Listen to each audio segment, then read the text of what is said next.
Hi, welcome to Go Tell Mom. I'm Dianna Kelly, and I've been momming for several decades, including tending my fur babies, kids I gave birth to, kids I mentored as a broadcaster and college instructor, my kids' friends, and my friends. I'm not a psychologist or doctor, but I do know how to dig up advice from those who are, and that's what I'll share with you. If you have something to share with me, remark, comment, question, please comment below. All it takes is a couple of gray days to send warning signals off in the heads of parents. What are we gonna do with the kids? When I was a kid, Mom made us play outside for at least part of the afternoon after school, and more than that on weekends. Fresh air is good for us, she'd say, until it started snowing in November. Today's parent says it's not fun being cooped up, but with a little bit of effort, you can create some fun things to do at home to help pass the time and make some wonderful memories. The trick is to be prepared. When I was growing up, we had what Mom called the utility room just off the kitchen. The washer and dryer were in there, along with the vacuum and Mom's endless shelves. Seriously, Mary Poppins' carpet bag had nothing on her. Watercolor paints? Check. Reams of poster board? Check. School glue? Check. It didn't hurt that Dad was an artist and Mom sewed most of her own, my sister's, and my clothes, and had a button box that was a foot deep. Today's parent points to ordinary items that can be transported into something fun, like having kids zoom around in cardboard race cars, or using boxes to make a cardboard dollhouse. Have to admit, I built one of those when I was a kid, and it provided me with hours of entertainment. My son, on the other hand, was all about building cardboard villages. Some rainy days would go into the attic where Mom stashed clothes from years ago. We're talking my grandmother's era.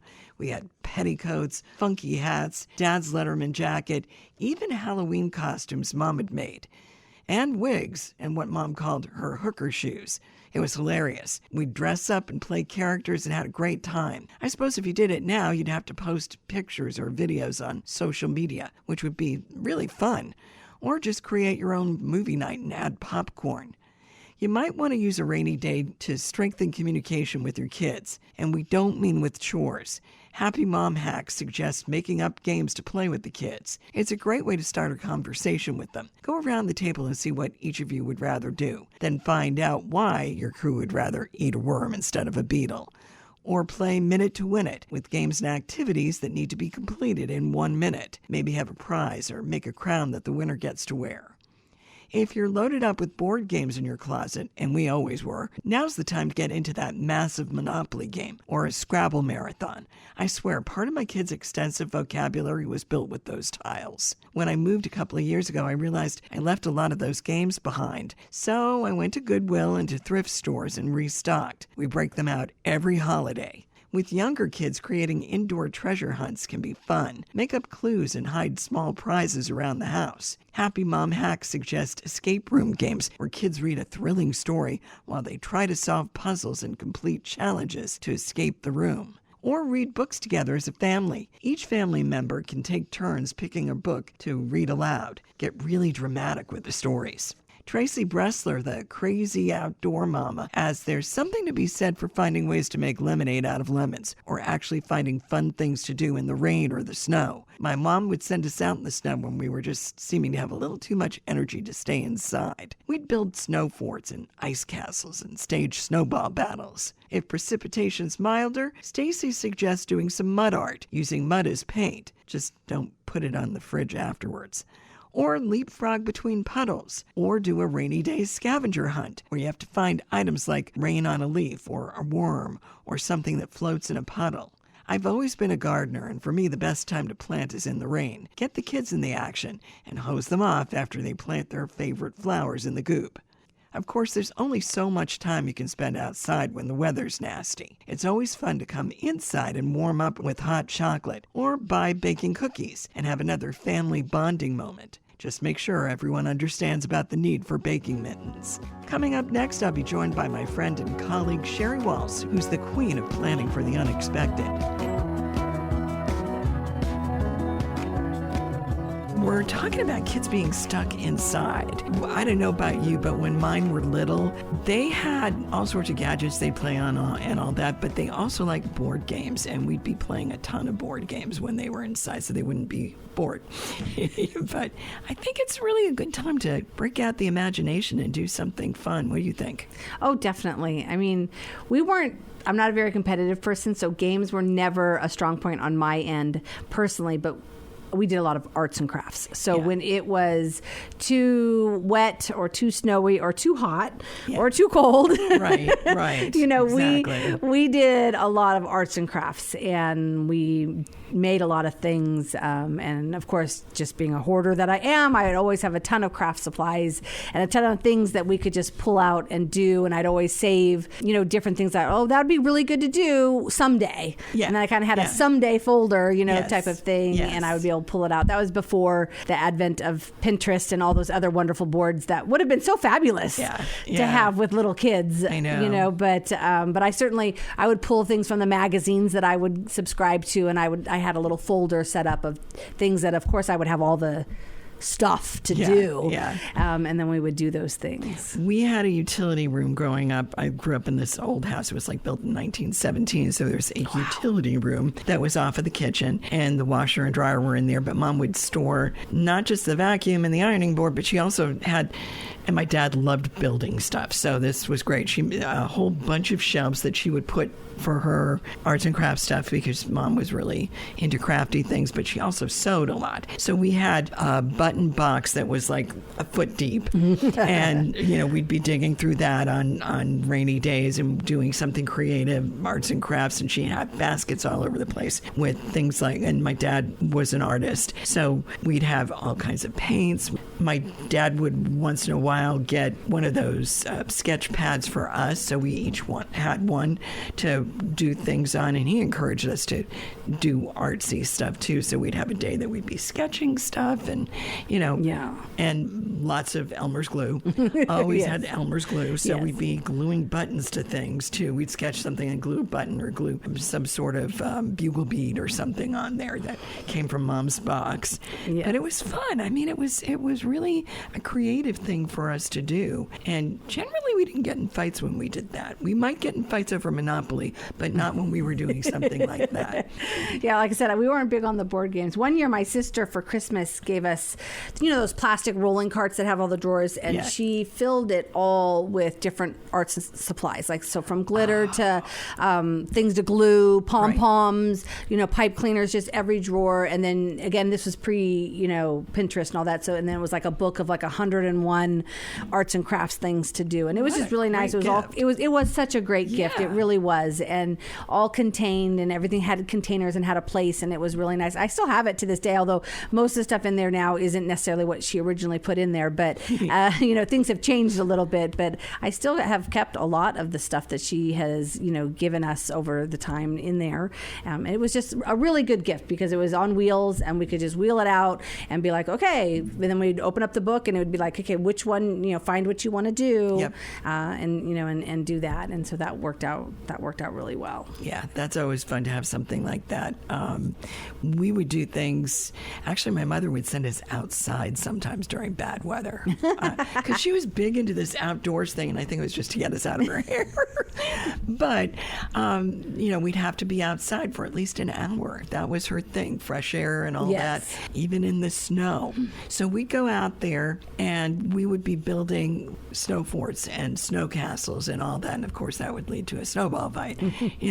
But it was, again, it was trying to be creative and do something creative. Yes. Well, certainly during the snow, my kids would want to go out, of course. Well, Tennessee doesn't get that much snow. No. So when it was a true snow day and there was snow on the ground, they had no problem going outside, and they would come in and they'd take off all their stuff. We'd hang it in front of the fireplace, and then by the time it was dry, they would be ready for round two. Right. And they'd go back outside and do that. And we used to try to do food coloring in squirt bottles, and they would be able to write. And we had bought several molds where you can stuff the the snow in, and it'll come out looking like a penguin, or it'll come out looking like whatever. And so over the years, we had bought a few things like that. So certainly snow days, I would say, were probably never an issue with stuff to do. But rainy days where we weren't, especially when the kids were little and we weren't going to do something and it was wet and muddy, and honestly, it was just more of a headache to go outside and do something. It wasn't always necessarily that the weather was so bad that we couldn't be outside. It was just sometimes the headache of all that wet clothing and all of that was just sometimes more than I would want to deal with on a given day, right? So sometimes it was just the fact that it would be just an ordeal that really would create us to want to be more creative in the house. Yeah. We would do things like we would have fire in the fireplace, and we'd tell ghost stories. Oh, how fun! Yeah. Well, we had a ghost in our house, actually, depending on your belief system or whatever. But yeah, so telling ghost stories was, and the scarier the better. Yeah. My brothers could get particularly gory, because he loved to peek around the corner and go boo. Yeah, we'd all kind of get into that, but that was one of the things that we did that was kind of creative and fun. But we had a couple like traditions when it came to snow. Like anytime it snowed, well, again, most of the time it was a snow day that wasn't truly a snow day. Yeah. But if we were home and it was considered a snow day, we always made chocolate chip cookie dough and froze it. We never made the cookies. We just made the dough. All my kids loved to eat the dough. And so that was like, we would always do that. Everybody else would be out buying milk and bread, and I'd be making sure there was chocolate chips. Yep. And we had, enough sugar and flour to make chocolate chip cookie dough, because that was the one tradition that we did. Yeah. We do that too. We'd make cookies, but my daughter liked to make snickerdoodles. So Austin and I would be making the chocolate chips and she'd be making the snickerdoodles. So, and it was good because, then we try to pack them up and freeze them and so they weren't eating them all at once, because we make a lot of them. But it was fun. They got a chance to do something really cool. Or if we got really brave, or if I got really brave and I had enough mixes in there, because I can't make them by myself, but gingerbread men, or something like that, where you could cut them. And we always had a bunch of like sugar cookie stamps that you could, that you'd be able to stamp out things like that, like a snowflake. Well, not so much a snowflake, but like a star or things like that the kids could decorate, and they'd get into We never thought about doing that. I guess for us that's always a holiday event, but that would have been super smart, because that would have kept them entertained and busy. I don't know, that would have been so smart to do. I never really thought about that. Yeah, I don't have all that many tricks in my hip pocket when it comes to things like that, but between that and Scrabble, they'd be okay, because my mother-in-law was a Scrabble demon, so all the kids got into it.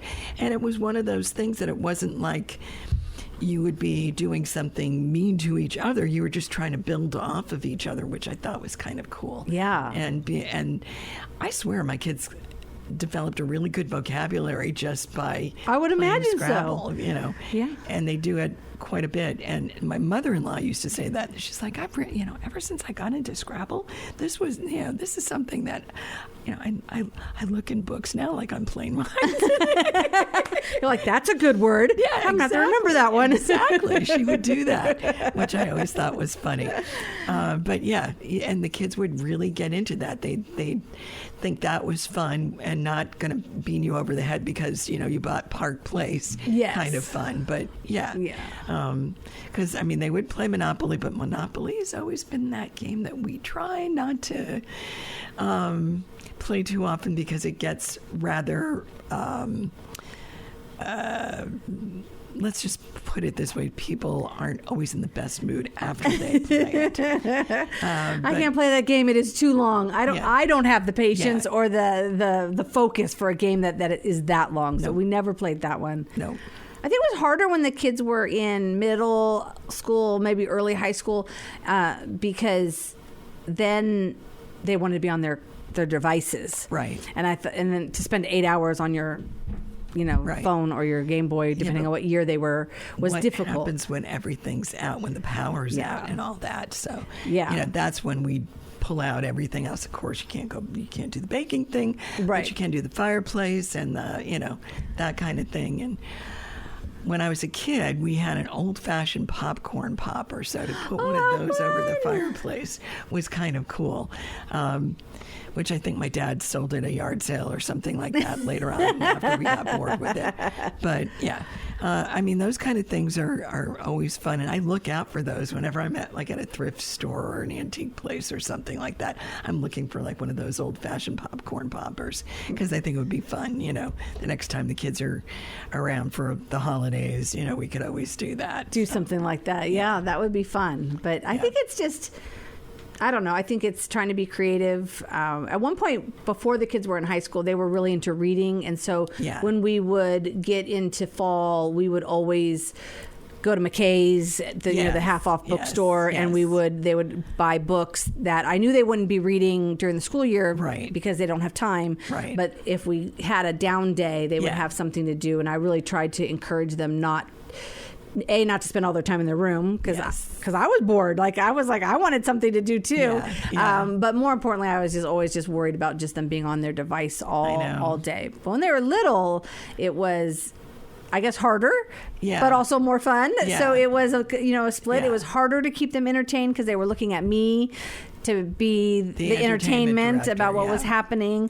But then on the flip side, it was, I think we built a lot more memories when they were little about those, engaging with each other and making things. And I'm always into themes. So if it was something happening, it'd be a theme, and we would try to find stuff to do and do some type of theme because I like themes. Themes are fun, I think it makes everything better. Best theme. What's the best theme that you've worked with? Oh my gosh, we've done so many. So I'm a little crazy. And a lot of it rotated around Halloween. I love Halloween, but so not necessarily stay inside things, but we would do, we would all dress up and do things. I don't know, I'm trying to think of specific ones for snow days and things like that. But we would have well, it depends on their age, but Powerpuff Girls, they were really into that. Yep. They were really into SpongeBob. Yep. So we do a lot of things around oceans and that type of stuff. Yes. So we had a lot of ocean themes going up because my youngest was very much into SpongeBob. Her whole room, we painted a mural of SpongeBob in there. My son was like that too. Yeah. And then my older one was into Strawberry Shortcake. So that didn't translate to a lot of themes though, but she had a mural in her room too. But definitely a lot of ocean, cowboy, nature, those types of things, and we would just do activities.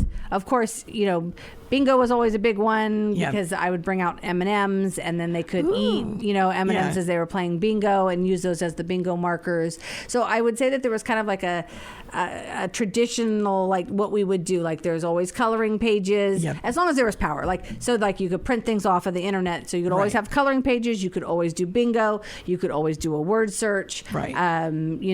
We would try to find something on television to watch on the nature show or whatever that was around whatever that theme was.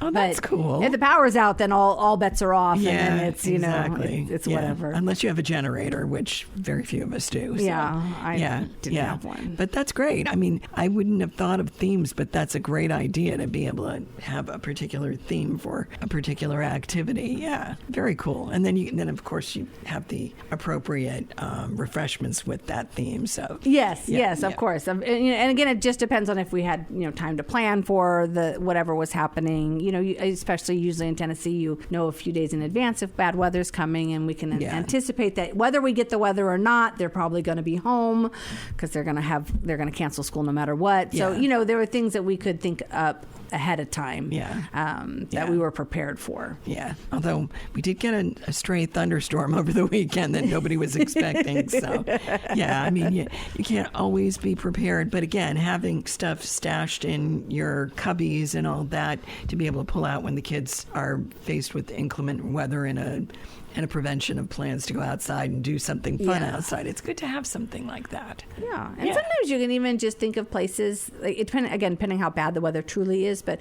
we used to have a membership to the zoo when the kids were little, and we would always go to the zoo in the wintertime.